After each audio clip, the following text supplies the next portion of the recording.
Assalamualaikum warahmatullahi wabarakatuh. Perkenalkan, kami dari kelompok 1. Nama saya Andi Galisa Putra. Nama saya Elinda Haris Pangestu. Nama saya Muhammad Ali Fauzi. Perkenalkan, nama saya Jackson Naban. Nama saya Rian Hidayat. Dan satu teman kita tidak bisa hadir karena ada halangan. Kami di sini akan menyampaikan tentang pengantar komunikasi antarpersonal. Untuk membahas dari materi kuliah komunikasi antarpersonal. Acara ini kan dibawakan oleh Rian. Silakan Rian.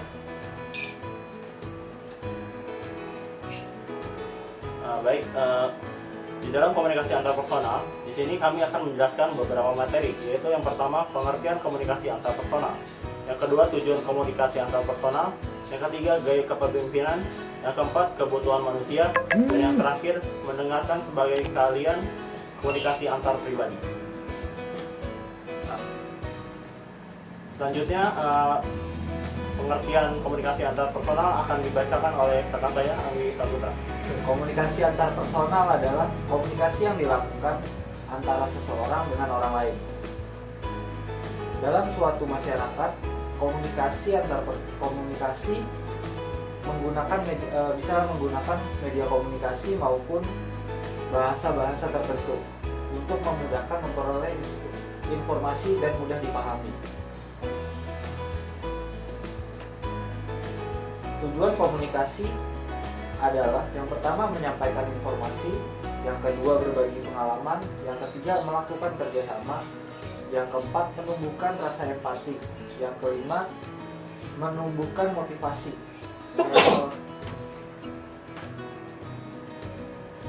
Selanjutnya materi gaya kepemimpinan akan dibacakan oleh rekan saya Elinda.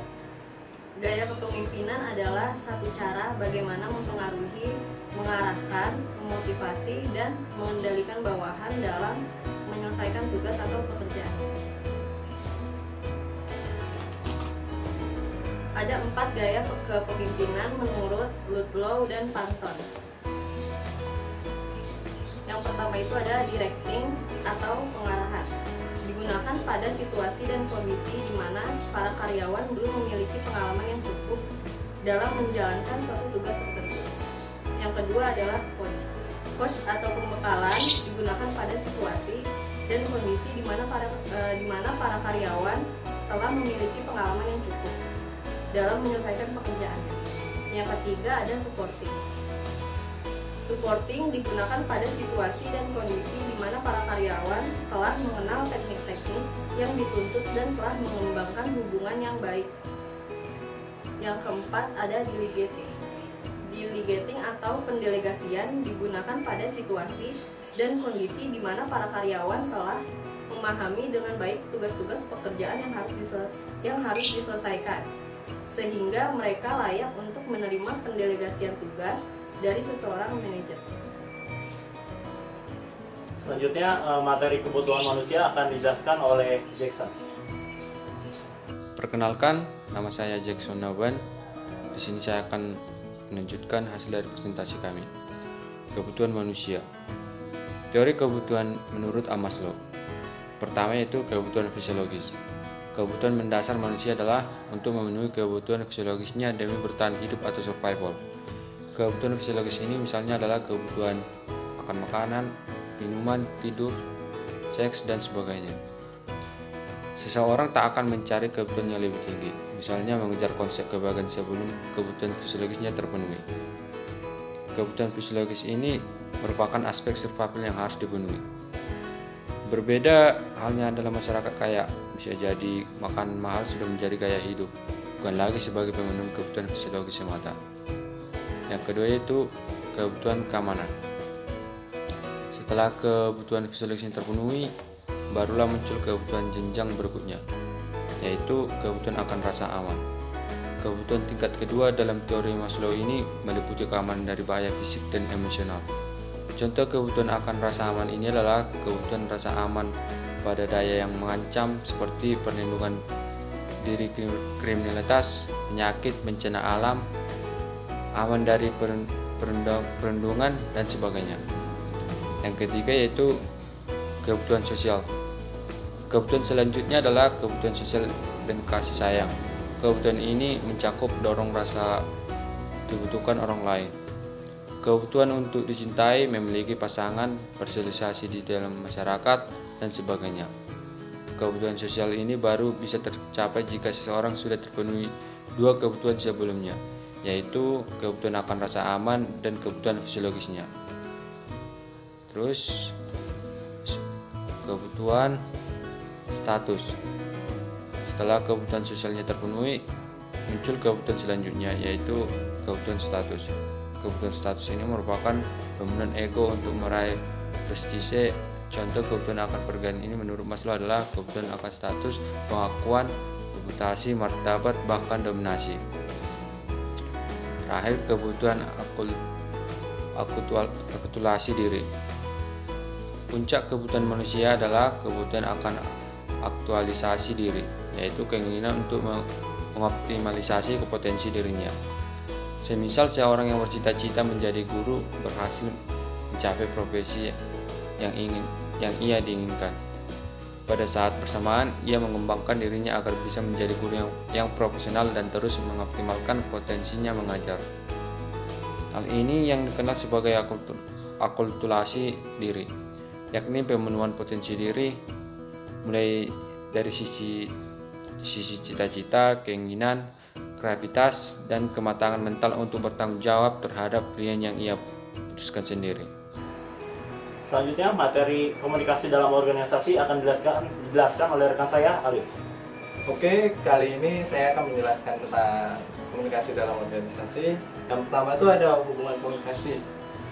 Dalam hubungan komunikasi ini perlu dibentuk agar memudahkan antar personal untuk melakukan komunikasi satu sama lain. Terus selanjutnya ada pola komunikasi. Jadi komunikasi ini perlu untuk pola-pola agar terstruktur dalam komunikasi. Nah, untuk yang ketiga ada cara mengelola komunikasi. Ini bertujuan untuk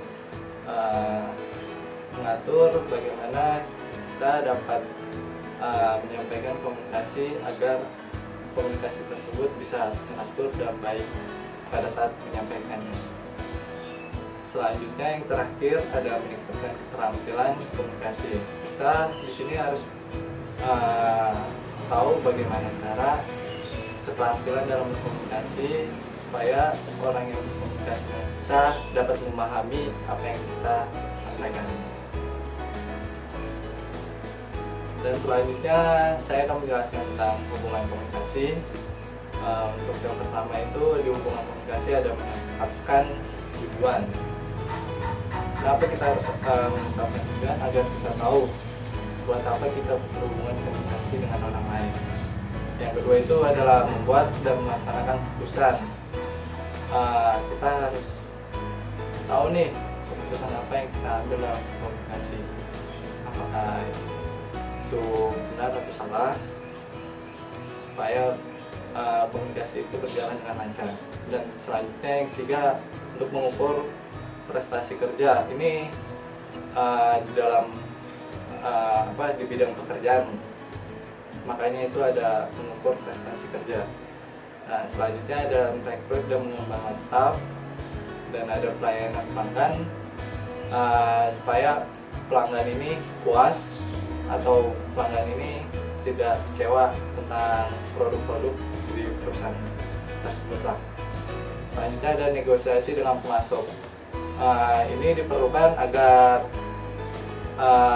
terjadinya kesepakatan antara penjual dan pembeli atau pemasok kebutuhannya. Nah, selanjutnya ada interaksi dengan peraturan yang ada.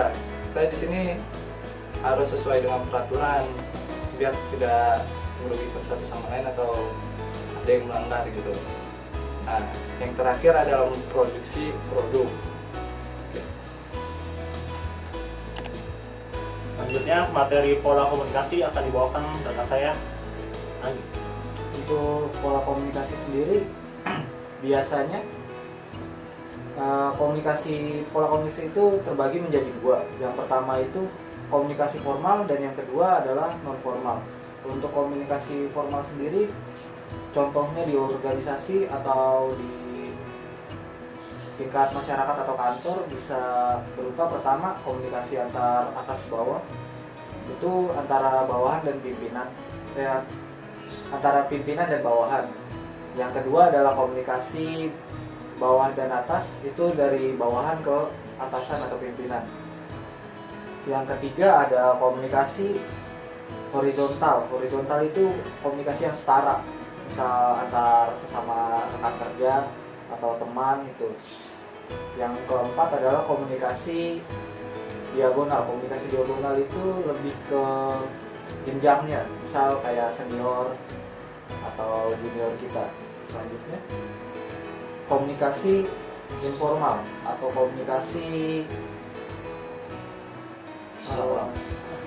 komunikasi ini komunikasi yang bersifat memperhatikan jenjang jabatan, tidak memperhatikan jenjang jabatan atau kedudukan seseorang. Biasanya komunikasi ini antara teman atau rekan-rekan komunitas, biasanya seperti itu. Selanjutnya, materi pengelolaan komunikasi akan dibawakan rekan saya, Elida. Penanganan pesan-pesan rutin, yaitu mengurangi jumlah pesan, instruksi yang jelas, mendelegasikan tanggung jawab, dan melatih komunikator. Selanjutnya ada penanganan krisis komunikasi, yaitu perlu penanganan segera dan diam atau katakan yang terjadi sesegera mungkin.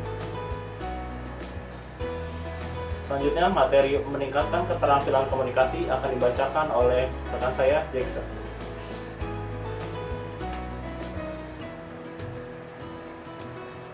Silakan membaca. Yang terus meningkatkan keterampilan komunikasi. Satu yaitu membaca apa yang dapat meningkatkan keterampilan berkomunikasi. Dua, mendengarkan percakapan orang lain penuh perhatian sehingga menjadi pendengar yang baik. Ketiga yaitu melakukan percakapan atau pembicaraan dengan orang lain dengan cara yang menarik. 4. Berlatih melakukan wawancara dengan orang lain. 5. Berdiskusi dengan kelompok kecil dalam unit organisasi. 6. Berpidato dan presentasi dalam suatu forum tertentu. Dan yang terakhir yaitu berlatih menulis aneka surat, memo, dan laporan. Sekian dari saya, ucapkan terima kasih.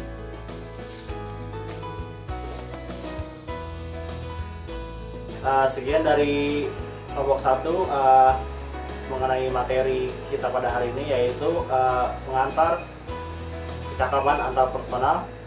Kesimpulan yang kita dapat sampaikan yaitu komunikasi interpersonal adalah termasuk pesan pengirim dan penerimaan pesan antar dua atau lebih individu. Hal ini dapat mencakup semua aspek komunikasi seperti mendengarkan, membujuk, menegaskan, komunikasi nonverbal, dan banyak lagi. Sebuah konsep utama komunikasi interpersonal terlihat pada tindakan komunikatif ketika ada individu yang terlihat tidak seperti bidang komunikasi, seperti interaksi kelompok, di mana mungkin ada sejumlah besar individu yang terlibat dalam tindak komunikatif. Konsep diri dan persepsi interpersonal sangat dibutuhkan untuk pencapaian dalam kelancaran komunikasi. Orang yang lancar dalam berkomunikasi berarti orang tersebut mempunyai keahlian dalam berkomunikasi. Persepsi interpersonal besar pengaruhnya bukan saja pada komunikasi interpersonal, tetapi juga pada hubungan interpersonal. Karena itu, kecermatan persepsi interpersonal akan sangat berguna untuk meningkatkan kualitas komunikasi interpersonal kita. Orang yang mempunyai keahlian komunikasi, maka komunikasi orang tersebut akan berjalan efektif. Kita harus menumpuk keahlian kita dalam komunikasi interpersonal melalui konsep diri. Konsep diri seperti yang telah tertuang di atas sangat penting dilakukan agar kita ahli dalam berkomunikasi. Komunikasi yang efektif ditandai dengan hubungan interpersonal yang baik. Informasi materi ini diambil dari beberapa sumber, bisa dilihat di bawah ini atau di link deskripsi di bawah. Sekian dari kelompok kami, kelompok 1, menjelaskan tentang materi pengantar komunikasi antar personal. Kurang lebihnya mohon maaf. Wassalamualaikum warahmatullahi wabarakatuh.